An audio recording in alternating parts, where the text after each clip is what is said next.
Joneses, so she's going to introduce her. I have some cool friends. I'll just say that.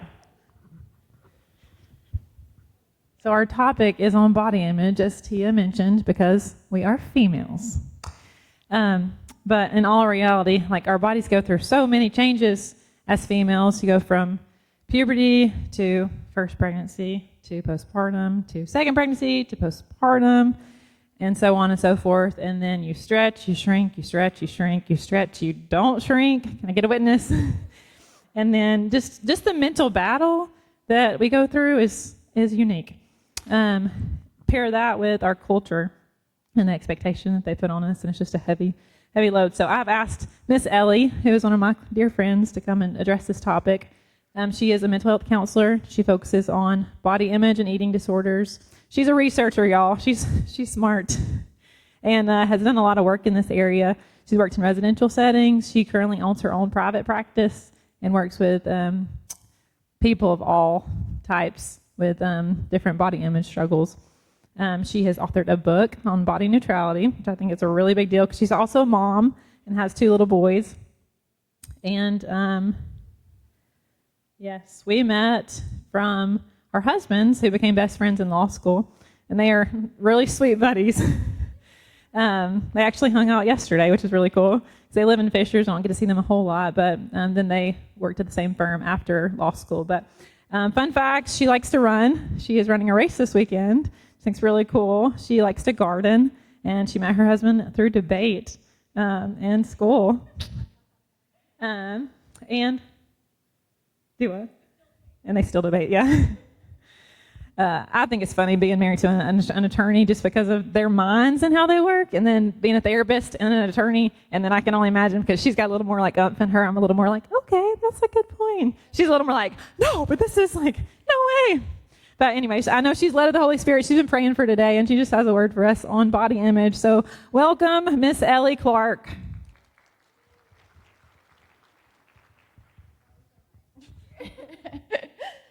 How are you guys doing today? Good. I know we're cold. That was a bummer.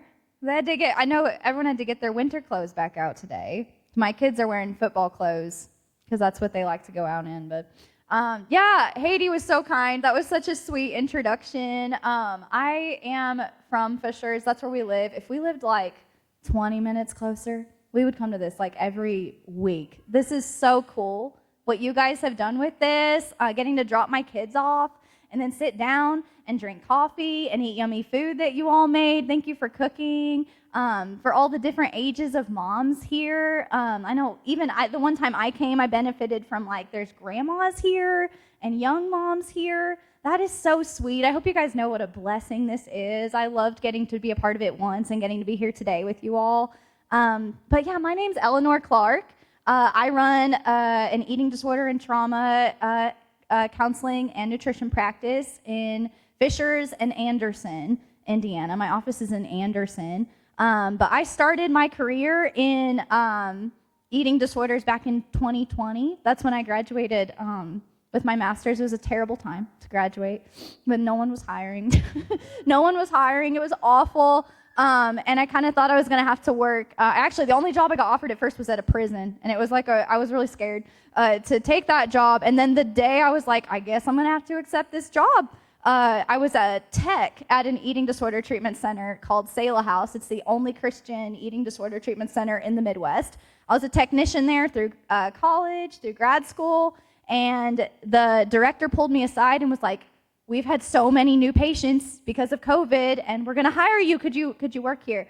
And I ended up working there for a few years. So I did group therapy, worked with clients individually, did family therapy with them, did all kinds of stuff with these clients, and worked there for a few years. It's really intense work, and it takes a lot out of you. So I was ready to go outpatient around the time that we were deciding to kind of start a family.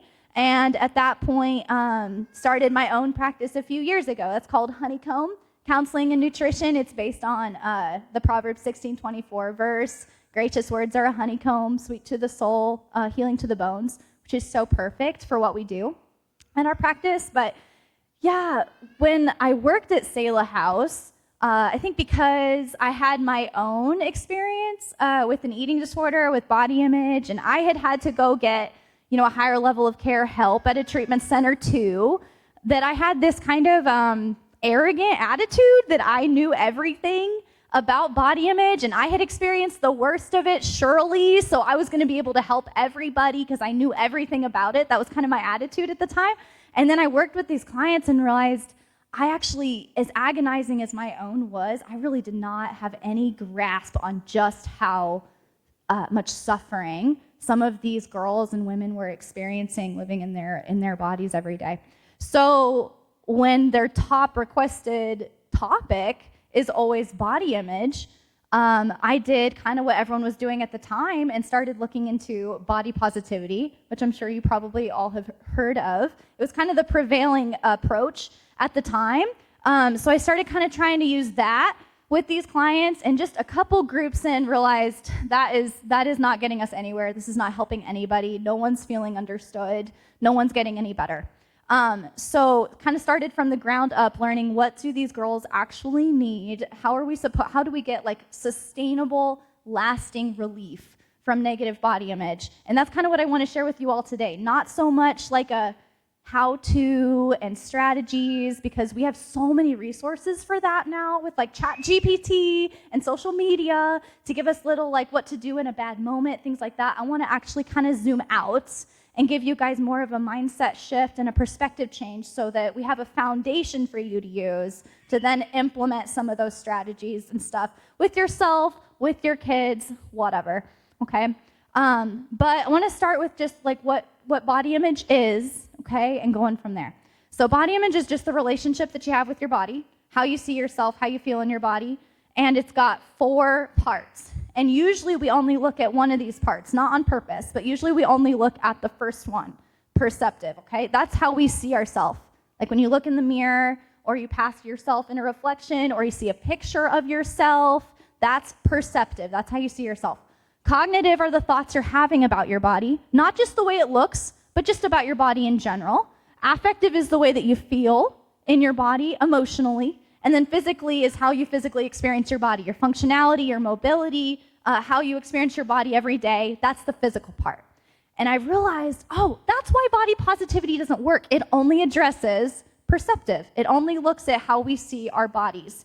And if I'm going to someone who literally wants to crawl or climb out of their skin, they are so distressed and in agony in their body, for me to say something like, well, all bodies are good bodies, and your body is beautiful, just feels like you don't get me at all, and you can't help me, right? Because that feels flat, feels inauthentic. It wasn't effective, right? So I asked myself, is it just that their body image is so bad that doesn't work, or is there more of like a systemic issue with this approach, okay? So my first issue with body positivity was that it only addressed the way that we see ourselves, okay? Also, positivity toward our bodies is not the end-all be-all to the joy and contentment that I think sometimes we think it is because we're dealing with so much negativity and distress about it.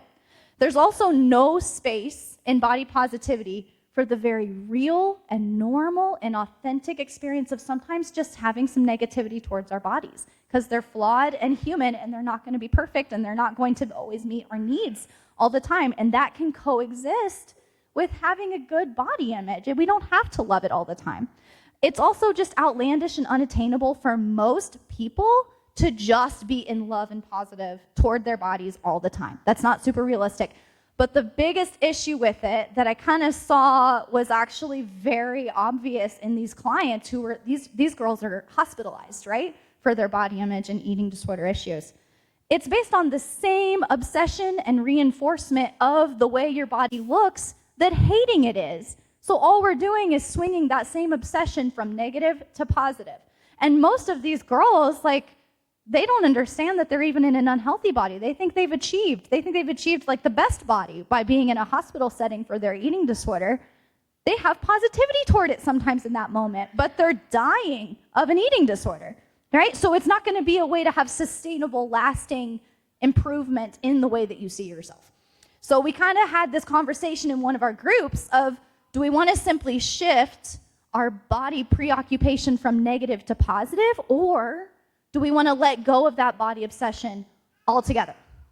And this summer, I was taking my oldest to Target, where we go a lot, and there was an older woman as I walked in. I was kind of he was like 2, and I was kind of, carrying him and trying to put him in a cart, and it's the end of the day, so I was tired, and she came over to me, and she was so sweet, and she was like, I know you're so tired, and this is so exhausting, but you're going to see this season as just the best of your life one day.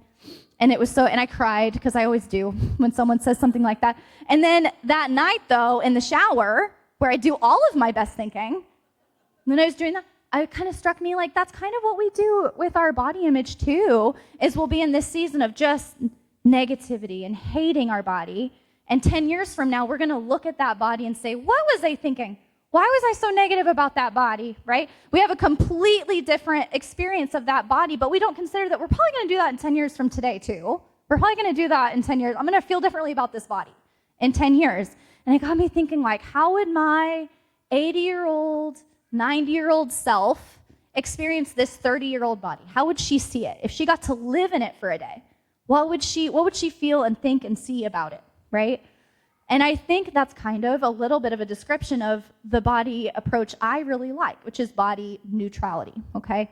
Body neutrality, it doesn't promote negativity, it doesn't promote positivity toward our bodies. It's just acceptance of it and respect toward it as it is right now in this moment. We're moving away from our body as a focal point at all. And I love this quote. It's an author. Her name is Ellie Gabardi. This quote is, loving your body isn't about thinking you look good all the time. It's about knowing that your body is worthy of acceptance, respect, and care, no matter what you look like. When your body image is rooted in a neutral space without any pressure on you to love how you look, you can spend more more energy on actually loving your body. And I added, and the creation that it is, because that's what we believe, is that it's also created, right?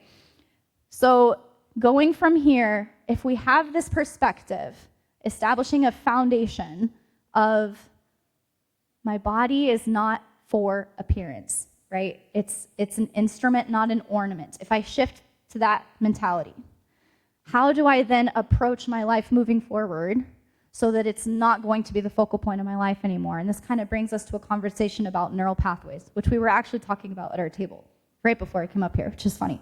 You didn't even know we were going to do that. Oh, you didn't even know. Right. God designed our brains to be effective and efficient, right? If any of you took like a psychology class in high school or college, you've probably heard of mental shortcuts called heuristics and schemas. That might ring a bell if you've taken that class ever. Mental shortcuts are meant to help us be more efficient and effective in the way that we think so that we don't have to put mental energy into every single task that we do. One of my mental shortcuts is I get in the car and it goes to Chick-fil-A for me. I don't even think about it. I don't have to think about where it is. I don't have to put it into my GPS. I just go because I know exactly where it is. That's one of my heuristics, one of my schemas is I just get in. I know how to get there. I don't have to think about it. But we can have very well-established, effective, efficient neural pathways that can lead us to destructive places. Not every neural pathway takes us to a good spot, right? So when my husband and I moved from Indy to Fishers, I would get in my car after work and I would drive to Indy because I'd forget we'd moved, right? So I would just go, oh, I'm going home. I didn't think about it. So it was my brain saving me time and effort taking me to the wrong place, right? So that's how sometimes our body image can work, though, is I have a really well-established neural pathway. I've learned how to see my body, but it's taking me to a place where it lands in a really negative spot. And I come to negative conclusions every time I'm exposed to like a reflection of myself.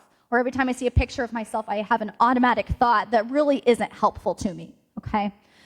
One of the ways that we can think about it is kind of like, which this is minimizing the way the brain works, because it's much more sophisticated than this. It's much better designed than this, but like a social media algorithm, right? If you start looking at the same kind of videos over and over, or you start sharing and sending certain types of videos to your friends, those are going to probably pop up on your feed a lot more. Or if you interact with one person on your friends list a little more, their stuff is going to pop up more often. That's how our brains work too. If your brain has noticed Every time we go to a restaurant, I just look at the menu and I pick the lowest calorie option. Like that's become an automatic thing that your brain is going to do. We don't even notice it's happening. Or if we go hang out with a friend and we find ourselves fixating on the way that she looks the whole time and comparing the way that we look to her the whole time, our brain is noticing that that's happening. It's going to start doing that more. It's going to start doing that with more friends. That's going to become more of a focal point for us when we're hanging out with other people. And eventually it's going to become distracting. It's going to be hard to actually be present with people because our brain has learned this is what we think about when we hang out with other people, right? The way that this affected me was whenever I saw a reflection, whenever I saw a picture of myself, I would land on this, oh, you look disgusting. You look so terrible, and I'd have specific parts of my body that I'd pick apart. And I have this memory of being in dance class, and for those of you who danced, you're in front of a mirror in really tight clothing the whole time. It can be for hours a day that you're looking at your appearance in really tight clothing. It's really hard to not get a little fixated on the way that you look when you're doing that. And one of the things you do is you kind of line up in the back of the room and you do like diagonal stuff across the room with like a partner or by yourself. And one of the times that we were doing this, I was standing in the back of the room. I was standing next to a girl that I compared myself to a lot. And I was like, her legs look so good. Her legs are so toned. I wish my legs looked like that. Why can't I look like her? I wonder what she does to make herself look like that. Well, then like the line moved, so we shifted, and I realized those are my legs. That's what I'm immediately, you look so terrible. You look disgusting. Why did you wear that today? Just immediately. And it's such a gift that I even noticed it, because usually that stuff happens and you don't even notice you're doing it. It's just like a stream of consciousness that you're completely unaware of. But I had this gift of seeing it. I was just praising those legs. I was just saying how good those legs looked, and then I saw they were mine, and they changed. They looked completely different to my brain. My brain was used to telling me how they looked because I had trained it to do that, okay? So I have this image on the left side. You can see there's like a really well-paved neural pathway. It's what it's supposed to be, metaphorically, a neural pathway. And then on the right side, I put too many letters over it, but it's like an unpaved path. It's not as well-traveled, okay? So if we're thinking of our thoughts like this, at least for me and for many of my clients, on the really well-paved neural pathway side, we've got making negative comments to yourself when you see your reflection, doing it without thinking, automatically comparing your body to everybody else's, blaming your body for your feelings, engaging in constant diets or compulsive workouts and trying to fix the way that you're feeling towards your body, right? And then the thing that we often are like, why can't I just have better thoughts? Why can't I think better things about my body? Because we haven't really trained ourselves to do that, right? We haven't trained ourselves to see our body as the functional and intentional creation that it is. Asking yourself, what does God see when you're having a really hard moment? Saying things out loud about your body that you want your kids to believe about their bodies, because we are the ones teaching them to do that. And for most of us, our moms, we're the biggest predictor of our own relationships with our bodies. How would my 80-year-old self see this moment right now? Right? We don't always take a moment to ask ourselves that. And if I had these skills, which I didn't, because I wasn't even in a recovery mindset during that day in the dance class, but if I had a moment of like immediately seeing myself and thinking negative thoughts about myself, what would have happened if I had said, what would my 80-year-old self think about those legs? What would God see? What does God see right now in me in this moment? And I want to share this story from the Bible that you've probably never heard about, at least about body image.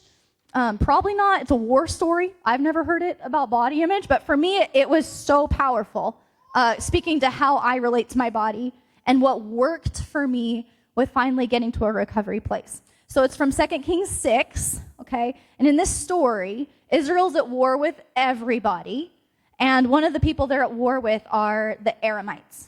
And they have the prophet Elisha in their camp right now, and God keeps telling Elisha all the secrets and wisdom that the Israelites need to beat everybody else. So Israel keeps winning against the Aramites because Elisha knows their plans, Elisha knows what to do, he knows the best strategies because God keeps telling him that. And the Aramites know that. They know Elisha is the one that's holding all the keys to beating us, so they want to capture him. So the Aramite king says, I want you guys to surround them, and I want you to capture Elisha. So they surround the Israelites. They're stuck. And Elisha's servant is terrified. He sees that they're surrounded. He sees that there's a ton more of the Aramites than the Israelites, and he gets really freaked out. And as he's panicking, Elisha is just calm, and he's not worried. And Elisha's servant asks, why aren't you worried? And Elisha says, well, there's more of us than there are of them. And he's looking at them, and he's like, no, there's not. There's a lot more of them than there are of us. He's still freaking out. So Elisha prays to God, open the servant's eyes so that he can see what I see. So God grants the prayer request. He opens Elisha's servant eyes so that he can see what God sees, so that he could see what Elisha saw. And the servant was suddenly able to see horses and chariots of fire surrounding the Aramites. So they're actually sandwiched in between a divine army and a human army that are obviously going to obliterate them. So now he's confident. Now he feels great because he has seen the zoomed out version of what God sees when he looks at this battle. Okay, so as he's getting confident, they win the battle because there were more of them than there were of the Aramites. But this summer, I was reading that for something else. I was reading that for a completely different thing, and it struck me. I had kind of forgotten about this, but in my own recovery, this is embarrassing. But one of my prayers was always, help me lose enough weight that this will not bother me anymore. Help me to get skinny enough that I'm not obsessed with my body anymore and that I can think about other stuff and just move on. Like, make me beautiful enough that I don't worry about this anymore. And that's not what God did. God did not make me suddenly beautiful enough that I no longer am tripped up by body image. He helped me zoom out and catch a glimpse of how he sees me, which is as significantly more than a body, which he did make good, but significantly more than a body. And just like Elisha's servant, when my perspective changed, it was like I could move on. I could move forward with my life outside of being obsessed with my body. And unfortunately, I do find, I don't know if you guys have experienced this, maybe not everywhere, but I feel like a lot of the content I got from people trying to integrate biblical teaching and body image stuff is that typically we try to tell ourselves that God made women beautiful as being the solution to our struggles with body image. And he did. That's true. But what God calls beautiful is not necessarily going to be aligned with what our culture calls beautiful and good. That's not going to be the same definition.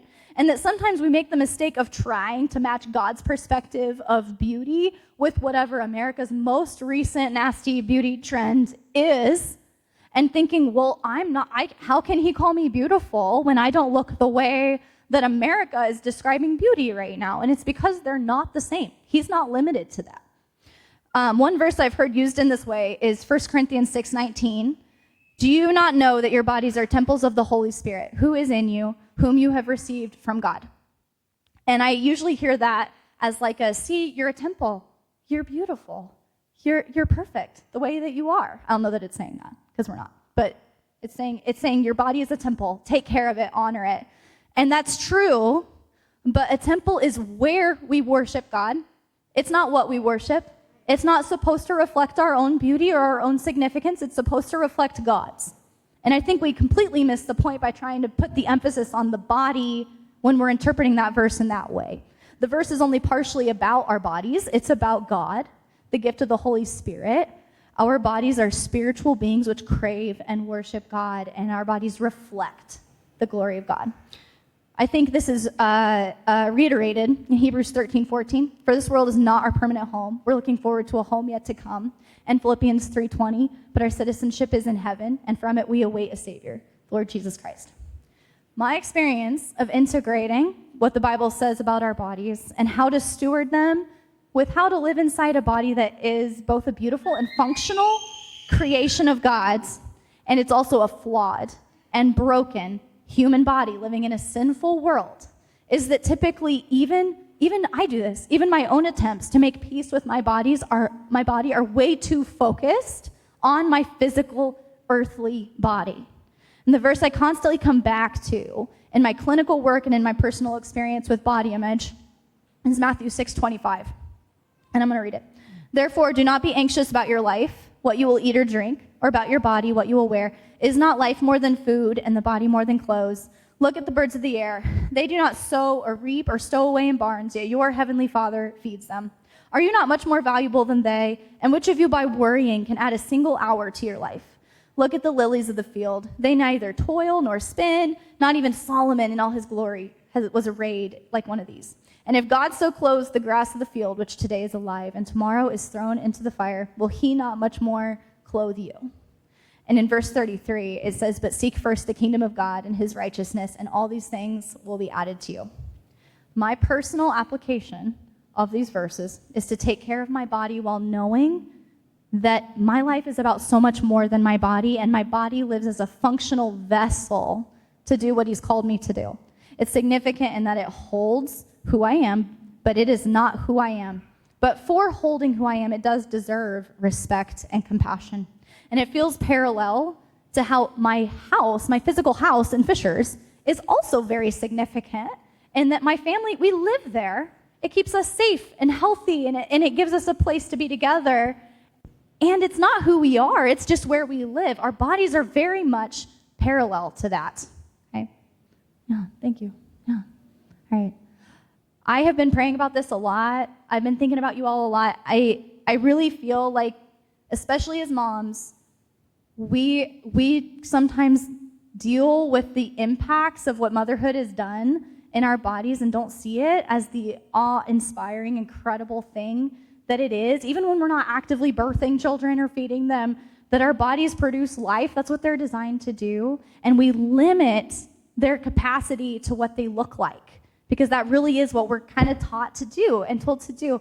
And if any of you are kind of experiencing that body image or disordered eating is becoming a focal point in your life that you're having trouble moving away from, I would really, really strongly encourage you, even at your table today, to talk about it, to ask for some recommendations, to ask for some resources. You can come to me afterwards and we can talk about local referrals and resources, but don't even wait like an hour before you start opening up about what you need and let other people kind of speak into it and support you. Okay? Thank you all so much for giving me a chance to talk to you all. I really appreciated it. Thank you. Let me stay up here. Thank you, Ellie. Does anybody have any questions that they want to ask? That was so good, and I'm sure that you guys do, so don't be shy now. Here we go.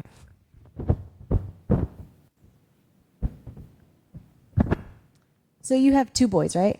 Yes. So how do you address body image with your sons? Yeah. And how they're feeling, especially growing pains and all of that? Yeah. They're 3 and 1, so a lot of this is going to be me being a big talker, because they're not. Some of the women were talking about having teenage daughters, and I'm not there, and that's a different struggle. So I'm not going to pretend to know everything about that. How I relate to my body is the biggest indicator of how they are going to learn.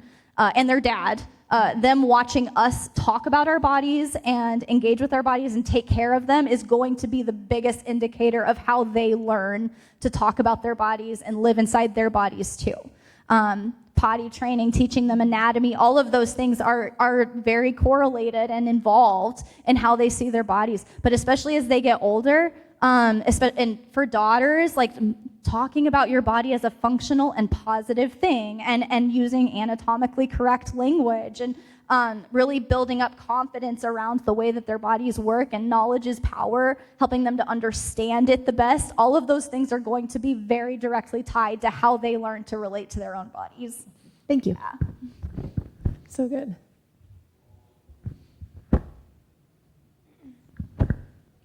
So I know you don't have older kids, but so for like older teenage girls, when they have too much body positivity and start dressing in a way that they shouldn't be dressing, how do you go about that? Yeah, I have a lot of teenage girl clients, so it's not just me being a big talker. I am around this a lot, but functionality over appearance is something that I just had this conversation with a teenager last week, where mom and her are not agreeing on what to wear, and frankly, most of the butt cheek out and it's not, you're not gonna be able to do very much functional stuff in that outfit. And on a day and especially, it's not hot yet. It's going to get hot. But it's not usually hot enough for that. Talking about weather, talking about what you're capable of doing in those clothes, talking about someone seeing you as more than a body, and also you're allowed to say no even if they don't agree with those things, but going back to those boundaries of I want you to be appropriately dressed so that if you needed to take off, you could, so that if you needed to bend over and grab something, we don't see everything about you. Like all of those things are part of how we should carry ourselves, is that it's functional. And it doesn't have to be shame. It doesn't have to be that no one should see that. It doesn't have to be about that at all. But that honoring your body means not everyone needs to see it, and I'm going to present it as something that's functional and more than a body too. Yeah. Thank you.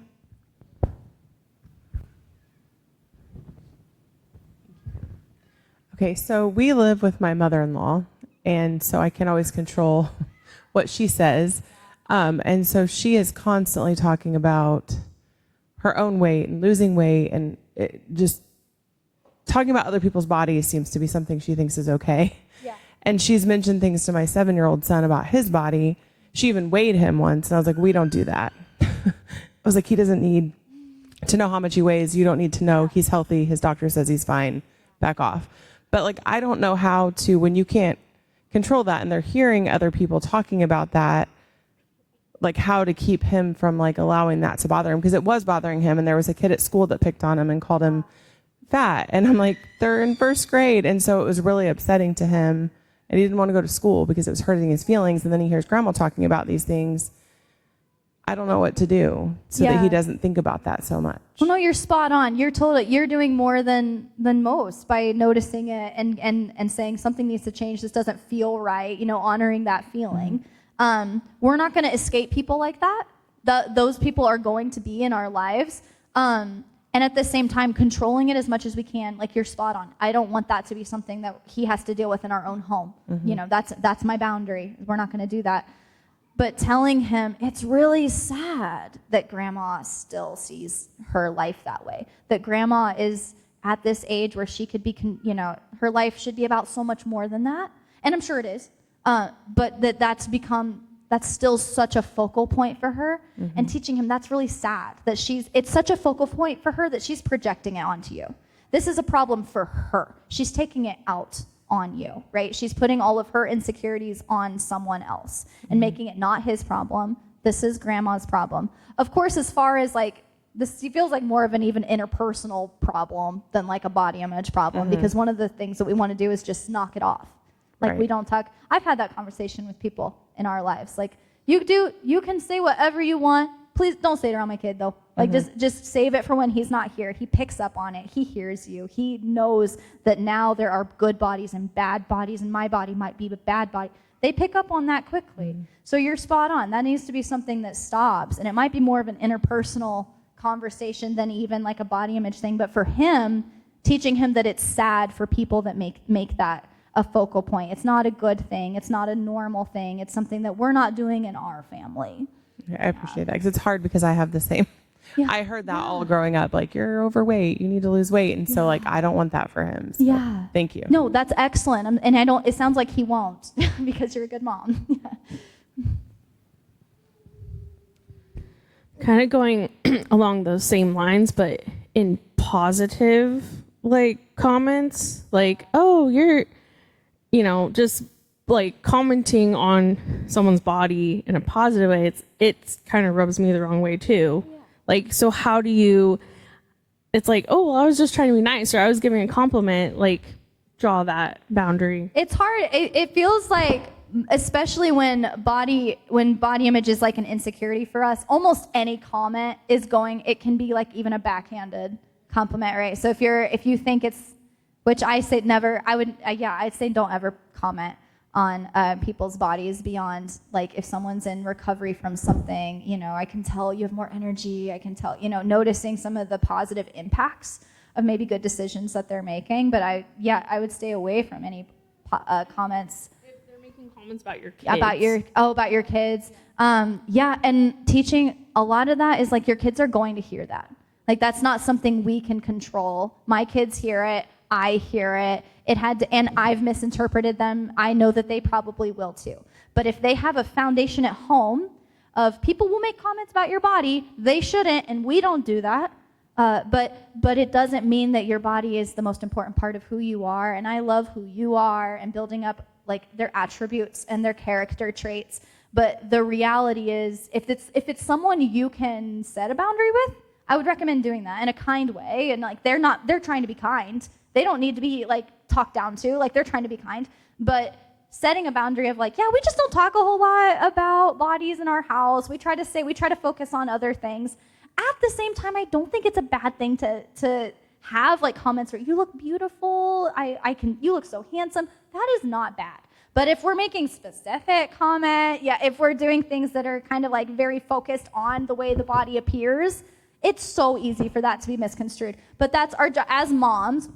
Our work is more powerful than an offhanded comment every once in a while. So if they have a foundation so that they hear that and they can say, oh, yeah, some people compliment me, some people don't like it. It's not a big deal either way. It is what it is. Like to be able to move on, that's the skill we want them to have, because we're not going to be able to always control the things that they hear from other people. But it is a great point. Like even the positive comments can be very hurtful and damaging. Yeah. So I have a question. I have a 12-year-old daughter who has watched me fluctuate in my own body struggles and have worked to do differently. And she's coming at the age now where she is saying to me, hey, mommy, I want to lose some weight and I want to do this. How do we as parents encourage that, but not make it, like you said, a focal point? And I don't want to dismiss her in that and saying, oh, but Louisa, there's nothing that you need to do differently. At the same time, I want her to take, you know what I mean? Yeah, I think that's excellent. Focus on motivations and behaviors, right? Yeah, what makes you want to do that? Like why has that been? Yeah, and like what makes you want to do that? What are you motivated? Oh, you want to feel better. You want to have more energy. Yeah, like what are some things we can do to feel better and have more energy, rather than here are some things we can do to lose weight, right? So I want to feel better in my body. I want to have more energy. I want to be more functional and mobile. I would say, like, what are some of your goals then? What are some of the things you want to be able to do and feel good about? And we're going to focus on that and not even be talking very much about weight or how it looks, but rather the functional pieces of here are the goals that I have, here are the ways that I'm going to accomplish that goal, so that weight is not even the primary thing that we're talking about or aiming toward, if that makes sense. Yeah.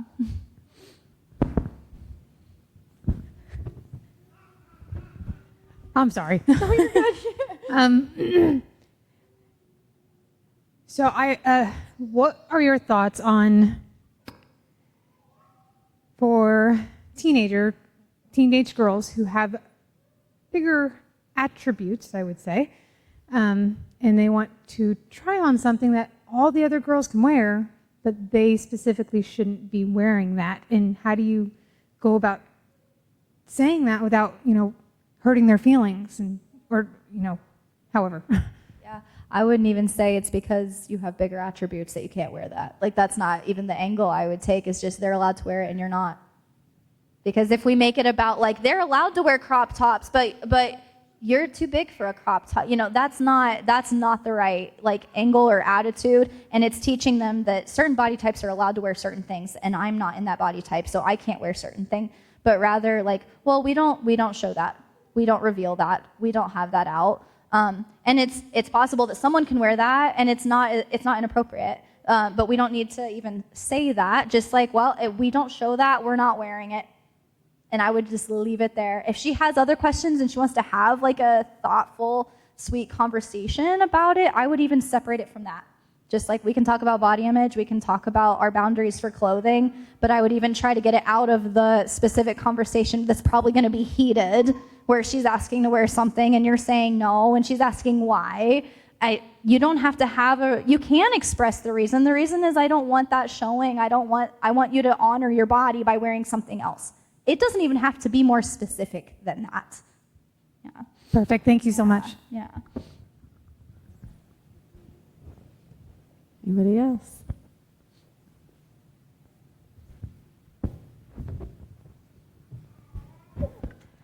First of all, just thank you for sharing, and it's a really relevant topic for me, and I'm sure a lot of people, but even like growing up, I was a dancer too, and being behind in dance class, I was with a bunch of 9-year-olds and a 13-year-old changing body and just instantly comparing myself, So thank you. And I struggle with eating healthy and exercising with having the right motivations and walking that line of like wanting to feel good, but it's so hard to measure feeling good or having more energy, or those things take longer. So I would love to hear more about what that process looked like for you. Yeah. Well, thank you. Yeah, thanks for sharing that. I'm sure you're not the only one here that feels that way, so you're probably representing multiple people by bringing that up. I had to take a break from working out because I also had kind of a compulsive relationship with working out. But like Katie said, I'm running a race this weekend. I love it now. It's something that's very healthy for me. I have a lot of boundaries around it. I have a lot of accountability around it. But when I was in a place where there was nothing positive driving it, it was kind of like a 30-day detox from it. Like just, I'm not going to do it for a little bit. That does not mean I can't work out until I have purely good intentions about it. That is not what I'm saying, because I think all of us are still, you're going to walk that line, and movement is really good for us. We shouldn't just eliminate it forever. And we will probably keep having thoughts about that at points with it. But I think like trying to get some space from it and then challenge what's coming up for me when I have space from it, and doing a lot of journaling and processing and praying about what's coming up and trying to attack what function is this serving for me and how can I meet that in a more holistic, sustainable way so that I don't have to, mine was running, so that I don't have to go on a really long run every time I'm anxious or every time I'm having a negative body image thought, that I then have to cancel all my plans that night so that I make time for this thing that can give me like 5 minutes of relief from those thoughts. That for me, it was taking a break and then reintroducing it and having just a lot of reminders. It's not going to be perfect then. It might look like changing the type of movement that you do. For some people, a lot of people in recovery, they don't run anymore. Like not everyone does what I do where they worked it back in. Like some people just, they don't run anymore.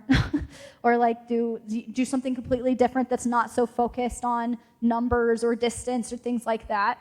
But it might look like rethinking even what it looks like behaviorally, so that you can work it back in from a different perspective. Yeah, and for some people that's going to be hard to answer in a short answer because it's like everyone's different, and I don't want to demonize something that for someone is good and for someone else is different.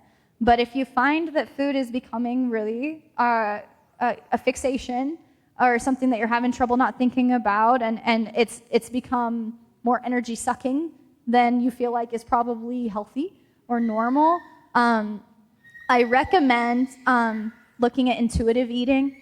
It's a way to kind of honor how God designed our body. Not everyone can do it. A lot of people with ADHD or autism, they're not going to be able to do that because they don't typically have like normal hunger cues, normal fullness cues. But if you have like a neurotypical brain, intuitive eating is an excellent tool for most people to just learn when I'm hungry, learn when I'm full, learn what I'm craving, learn how to eat in a balanced way, learn how to have freedom to have what sounds good and not demonizing foods as bad and good. And there's actually, you don't even have to buy the book, but if you Google the principles of intuitive eating, I think it's 10 or 12, and there's like a PDF that comes up first when you Google it. And I encourage like journaling, processing, what are some of these that I'm struggling with, and then attacking it from that, because we have to be aware of the thoughts that are popping up in order to change them. And so usually that's the first step is what am I doing with food? What are the things I'm trying to accomplish from this obsessive relationship with food? And then trying to build from there. Like it's going to involve a little distress as you challenge it and working through that, because on the other side is a very free and natural relationship with food that doesn't drain you. Yeah. We have time for just a couple more.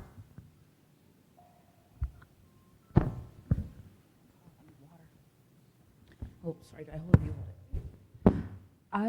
I just wanted to. Is it working? I don't know. You can hear me anyway, but I don't know if anyone else can. I just wanted to ask, with your education and your experience and stuff, do you encounter a lot of where a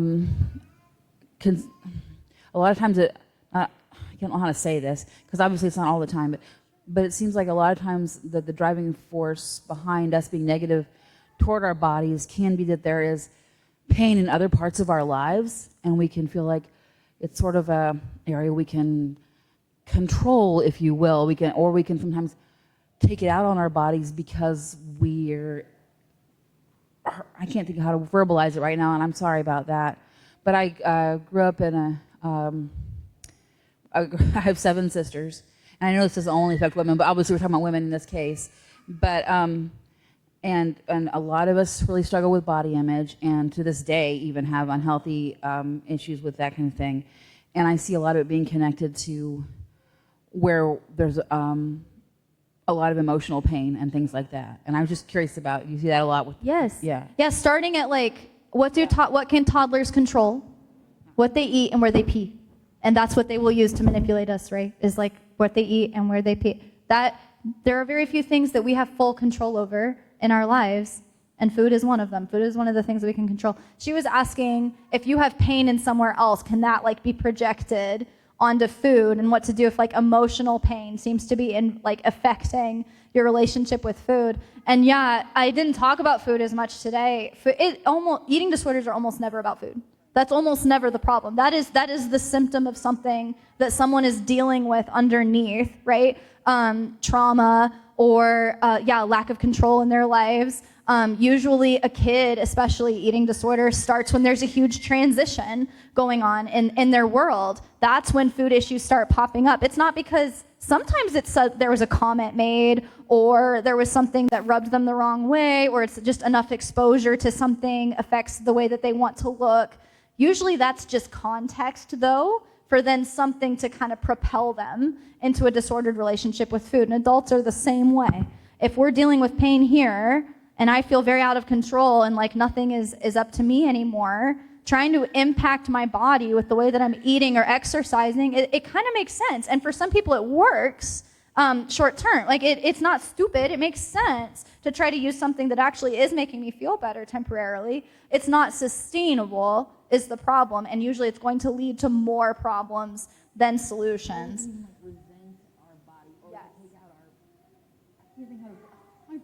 Kind of like using the body as like a scapegoat, it's like the receiver of all the pain that we're experiencing. Yes, absolutely. And becoming aware of that is a huge part of how we recover.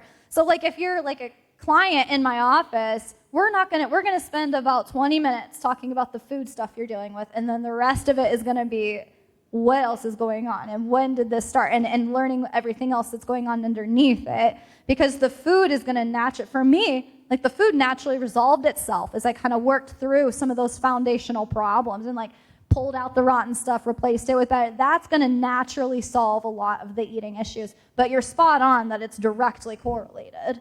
Yeah. Perfect. Yeah. No, it was totally related. Yeah. Thank you for asking. I'm sure other people felt that too. Yeah. All right, one more question. Anybody? Carrie.